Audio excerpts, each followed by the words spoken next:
क्या होगा जब आर्टिफिशियल इंटेलिजेंस से बनाए गए रोबोट खुद को कंट्रोल कर सकेंगे और किस तरह वो इस पूरी दुनिया को तबाह कर देंगे और क्या कोई इंसान उनका मुकाबला कर पाएगा, ये जानेंगे हम आज की इस कहानी में। तो चलते हैं आज की कहानी की तरफ।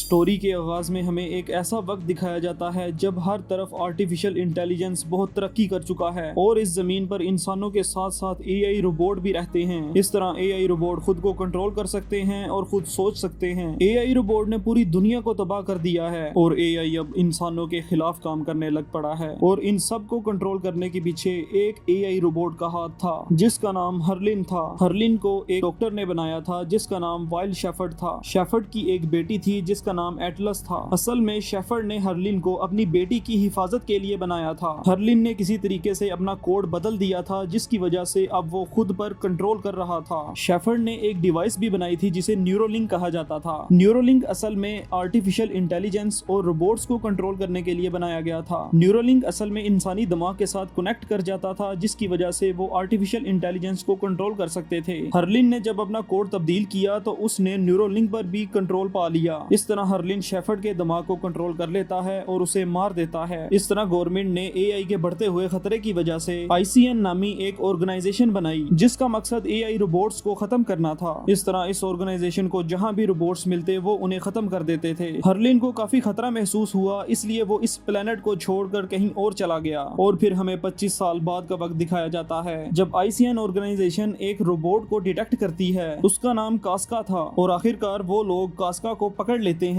और फिर हमें एटलस को दिखाया जाता है जो कि अब बड़ी हो चुकी थी। वो न्यूज में कास्का के पकड़े जाने की खबर सुनती है और अपने ऑफिस की तरफ निकल पड़ती है। एटलस असल में आईसीएन ऑर्गेनाइजेशन का ही हिस्सा थी और फिर हमें आईसीएन ऑफिसर को दिखाया जाता है जिनमें से एक का नाम जनरल बूथ होता है और दूसरे का नाम जनरल इलियास होता है। असल में वो दोनों कास्का की इन्वेस्टिगेशन के बारे में बात कर रहे थे और फिर वो इसकी इन्वेस्टिगेशन के लिए एटलस को चुनते हैं और फिर एटलस भी ऑफिस पहुंच जाती है। असल में वो लोग कास्का के दिमाग से हर्लिन की लोकेशन का पता चलाना चाहते थे और फिर एटलस कास्का की इन्वेस्टिगेशन स्टार्ट कर देती है और दिखाया जाता है कि कास्का की सारी बॉडी को खत्म कर दिया गया था और सिर्फ उसके दिमाग को ही स्टोर रखा गया था। एटलस काफी इंटेलिजेंट लड़की थी। इस तरह वो कास्का के दिमाग से हर्लिन की लोकेशन का पता लगा लेती है और आखिर में वो कास्का को मार देती है और इस तरह आईसीएन ऑर्गेनाइजेशन को हर्लिन की लोकेशन का पता चल जाता है। इस तरह जनरल बूथ एटलस को कहता है कि अब हमें उस प्लेनेट पर जाना होगा ताकि हम उसे जिंदा पकड़ कर ला सकें और उसे डीकोड कर सकें और पता लगा सकें कि उसके अंदर ये चेंजेस कहां से आए। एटलस जनरल को कहती है कि मुझे भी उस प्लेनेट पर जाना है। एटलस असल में हर्लिन को मारना चाहती थी क्योंकि हर्लिन ने उसकी माँ को मारा था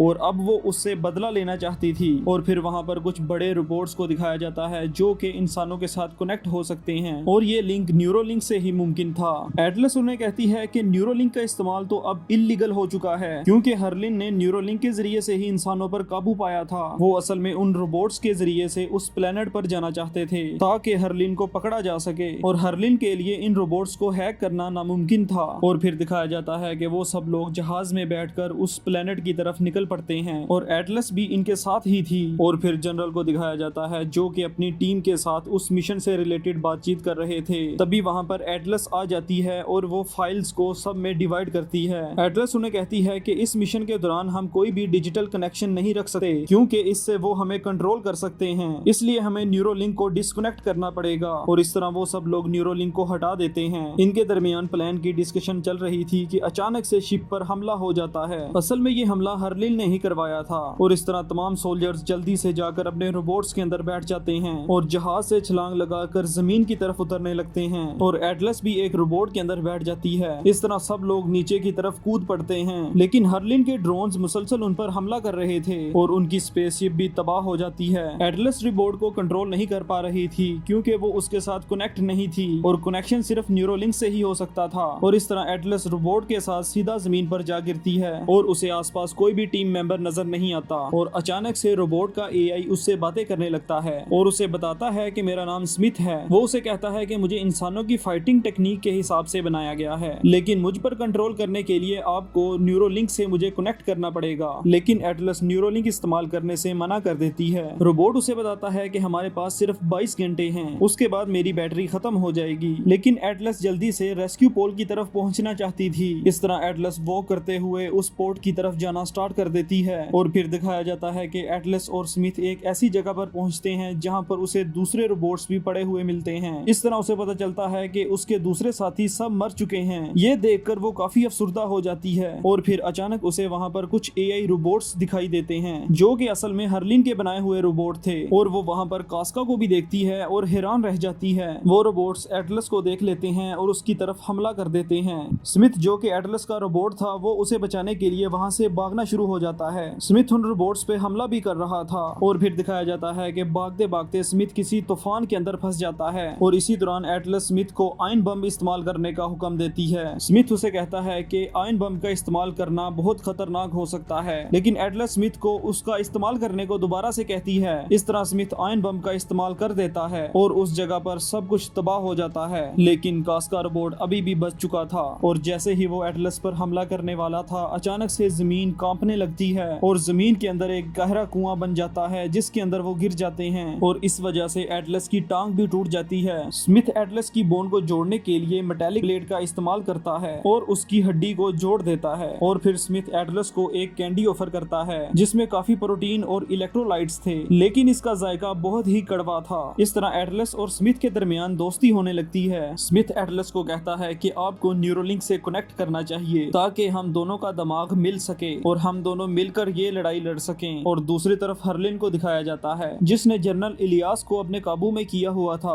वो उनकी आंख में एक नीडल घुसाकर एक कोड चुरा लेता है। दूसरी तरफ एटलस को दिखाया जाता है जो कि न्यूरोलिंक से कनेक्ट करने से इनकार कर देती है क्योंकि वो एआई पर भरोसा नहीं करती थी। और फिर दिखाया जाता है कि एटलस और स्मिथ एक दूसरे की मदद से जमीन की सतह पर पहुंच जाते हैं और कास्का ड्रोन्स की मदद से उनकी लोकेशन ढूंढ लेता है। एटलस को वहां पर एक बहुत ही खूबसूरत फूल नजर आता है जिसे स्मिथ एक सैंपल के तौर पर अपने पास रख लेता है और वो इसे प्लांटी का नाम देते हैं और कास्का भी उनके करीब पहुंच चुका था। स्मिथ और एटलस ने रास्ते के अंदर थर्मल माइन का एक जाल बिछा रखा था। कास्का जैसे ही उनके करीब आने लगता है तो रास्ते के अंदर धमाके होने लगते हैं और कुछ देर के बाद जब वो आगे जाते हैं तो उन्हें वहां पर कास्का का सर मिलता है क्योंकि उन धमाकों की वजह से कास्का का सारा जिस्म तबाह हो चुका था और फिर एटलस उसका सर भी कुचल देती है। एटलस देखती है कि वहां से हर्लिन की लोकेशन बहुत करीब थी। एटलस स्मिथ को कहती है कि हमें हर्लिन की तरफ जाना चाहिए और उसे मार देना चाहिए, लेकिन स्मिथ ऐसा करने से इनकार कर देता है और उसे कहता है कि हमें रेस्क्यू पोल की तरफ जाना चाहिए। एटलस स्मिथ को कहती है कि हमें जिंदगी में इससे बेहतर मौका नहीं मिलेगा कि हम उसे मार सकें। इस तरह स्मिथ एटलस की बात मान जाता है और वो हर्लिन की लोकेशन की तरफ निकल पड़ते हैं और इसी दौरान एटलस खुद को न्यूरोलिंक से कनेक्ट कर लेती है। इस तरह स्मिथ और एटलस के दरमियान कुछ हद तक कनेक्शन बन जाता है और इस तरह वो चलते हुए हर्लिन की लोकेशन की तरफ निकल पड़ते हैं और इस तरह रात का वक्त हो जाता है और वो लोग भी हर्लिन की लोकेशन के करीब पहुंच जाते हैं। हर्लिन के सिपाही उनको देख लेते हैं और उनको पकड़ने के लिए उनकी तरफ भागने लगते हैं। इसी दौरान हर्लिन स्मिथ को हैक कर देता है और उसे बंद कर देता है और फिर वो रोबोट्स उन दोनों को पकड़ते हैं और हर्लिन के पास ले जाते हैं और फिर एटलस को दिखाया जाता है जिसे एक जगह पर कैद किया गया था और हर्लिन भी वहां पर आ जाता है। हर्लिन एटलस को बताता है कि मैं तुम्हारे ही कार्बन बम से तुम्हारी दुनिया को तबाह करना चाहता हूँ। इसके लिए मुझे 2 कोड्स चाहिए, एक को मैंने कमांडर से हासिल कर लिया है और एक मैं तुमसे हासिल करना चाहता हूँ। हर्लिन उसे कहता है कि मैं असल में कमजोर इंसानों को खत्म करना चाहता हूँ और ताकतवर इंसान बनाना चाहता हूँ जो कि एआई के अंडर काम करेंगे। और फिर हर्लिन के रोबोट्स एटलस को उठाकर ले जाते हैं और एक बेंच के ऊपर लटाकर बांध देते हैं और एटलस के पास ही दूसरे बेंच पर कर्नल इलियास भी थे और फिर हर्लिन एटलस के दिमाग से दूसरा कोड भी चुरा लेता है और वहां से चला जाता है और फिर कर्नल इलियास एटलस से बात करता है और उसे अपना न्यूरल लिंक देता है ताकि वो स्मिथ को अपने पास बुला सके और फिर एटलस उस न्यूरल लिंक से कनेक्ट कर जाती है और स्मिथ को अपने पास बुलाती है, लेकिन वो ऐसा करने में नाकाम रहती है क्योंकि उसने अभी तक 100% अपने आप से उसको कनेक्ट नहीं किया था।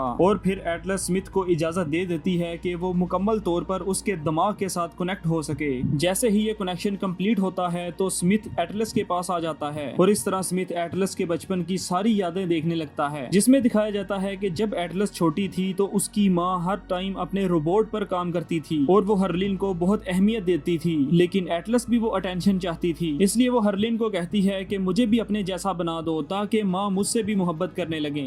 इस तरह वो न्यूरोलिंक के जरिए से एक दूसरे से कनेक्ट कर जाते हैं। इस तरह वो एटलस के दिमाग के अंदर चला जाता है और अपने कोड को अपग्रेड करने लगता है। तभी एटलस की माँ वहाँ आ जाती है और न्यूरोलिंक को हटा देती है, लेकिन तब तक हरलिन खुद को अपग्रेड कर चुका था। इस तरह हरलिन एटलस की माँ के दिमाग को कंट्रोल कर लेता है और उसे खुद को मारने पर मजबूर कर देता है, और इसके बाद वो दूसरे एआई रोबोट्स को अपने कंट्रोल में कर लेता है। और उसके बाद दोबारा प्रेजेंट का वक्त दिखाया जाता है, जिसमें एटलस और स्मिथ मुकम्मल तौर पर एक दूसरे से सिंक कर चुके थे, और फिर वो दोनों हरलिन को रोकने के लिए वहां से निकल पड़ते हैं। और फिर दिखाया जाता है कि हरलिन के बनाए हुए रोबोट्स और एटलस के दरमियान लड़ाई होने लगती है, और कर्नल इलियास भी वहां पर मौजूद एक फ्यूल टैंक को तबाह कर देते हैं, जिससे काफी रोबोट्स मर जाते हैं। और उसके बाद हरलिन वहां आ जाता है और वो स्मिथ और एटलस पर हमला करने लगता है। और इससे पहले हरलिन ने कार्बन बॉम्ब को भी लॉन्च कर दिया था, जो कि अर्थ पर टकराकर पूरी जमीन को तबाह करने वाला था। और एटलस स्मिथ को कहती है कि तुम्हें इसको हैक करना होगा ताकि हम इस पर हमला कर सकें। और फिर एटलस भी उस रॉकेट की तरफ फायर कर देती है, जिसकी वजह से वो तबाह हो जाता है। और हरलिन ये देखकर काफी गुस्से में आ जाता है, और फिर वो अपने हाथ से एक तलवार निकालता है जिसे आग लगी हुई थी। फिर वो इस तलवार से स्मिथ पर हमला कर देता है, और वो उसके काफी पार्ट्स को काट देता है और उसके आर्क रिएक्टर को भी तबाह कर देता है। और इसी दौरान एटलस भी बेहोश हो जाती है, लेकिन स्मिथ एटलस को आखिरी दम तक बचाने की कोशिश करता है। स्मिथ एटलस को बाहर निकालकर इलेक्ट्रिक शॉक देने की कोशिश करता है